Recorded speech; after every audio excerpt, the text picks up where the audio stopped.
Assalamualaikum warahmatullahi wabarakatuh. Halo semua.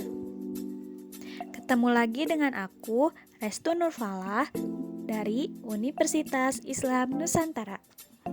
Oke, kali ini kita akan membahas tentang ASD atau Autism Spectrum Disorder. Apa itu autism?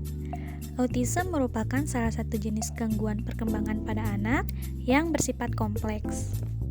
Penyebabnya antara lain gangguan neurobiologis yang memengaruhi fungsi otak, sehingga anak tidak mampu berinteraksi dan berkomunikasi yang baik dengan lingkungan sosialnya.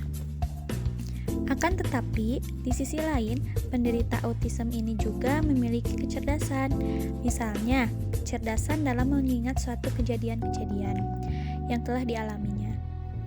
Gejala autis dapat muncul pada anak pada usia 1 tahun hingga 3 tahun. Penderita autis juga dapat mengalami masalah dalam belajar, komunikasi interaksi, dan bahasa. Gejala-gejala autism. Yang pertama, hambatan komunikasi verbal maupun nonverbal, di mana anak berkesulitan berbicara dan memahami suatu bahasa. Yang kedua, hambatan dalam berinteraksi sosial. Di sini, anak susah berhubungan atau berinteraksi dengan orang lain, kecuali dia bisa berinteraksi dengan orang-orang terdekatnya.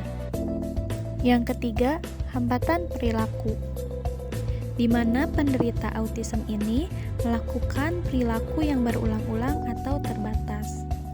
Autism ini lebih banyak terjadi pada laki-laki. Kenapa?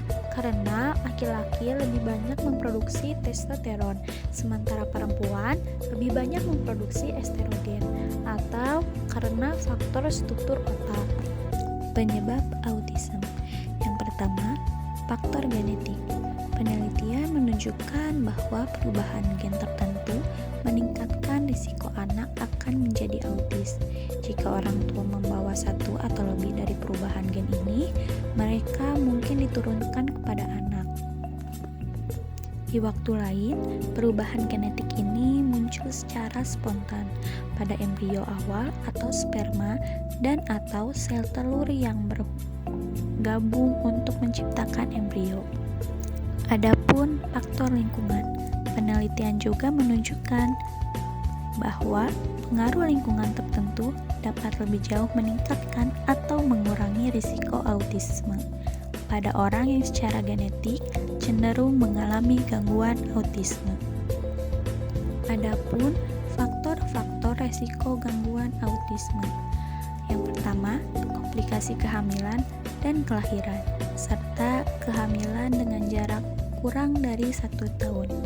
Faktor yang meningkat, usia orang tua, di mana orang tua hamil di atas 30 tahun.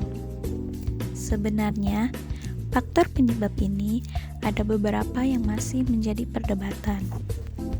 Adapun kriteria berdasarkan Diagnosis and Statistical Manual of Mental Disorder atau DSM.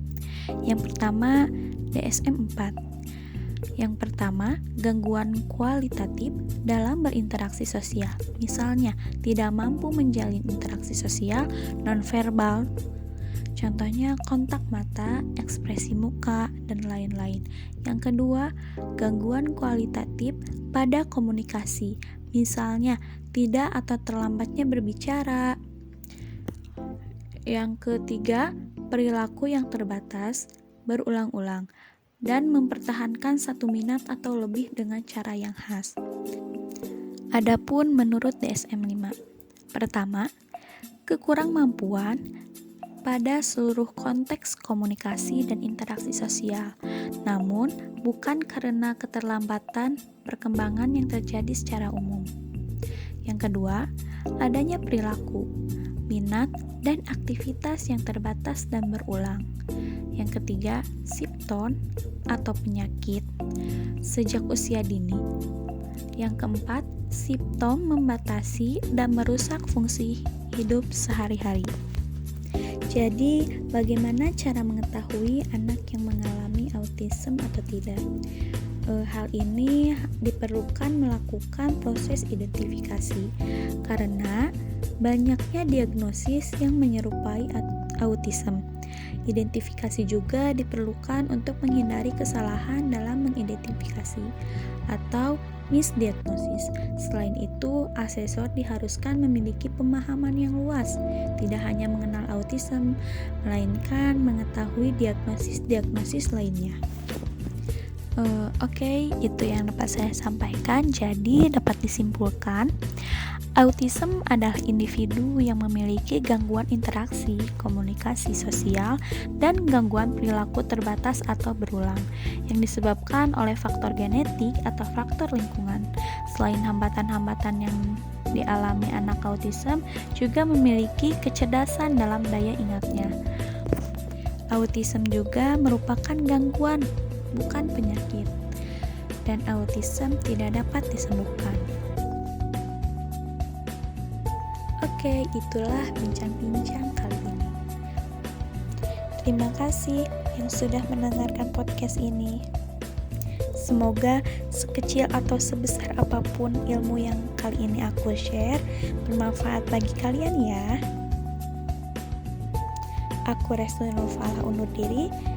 Wassalamualaikum warahmatullahi wabarakatuh.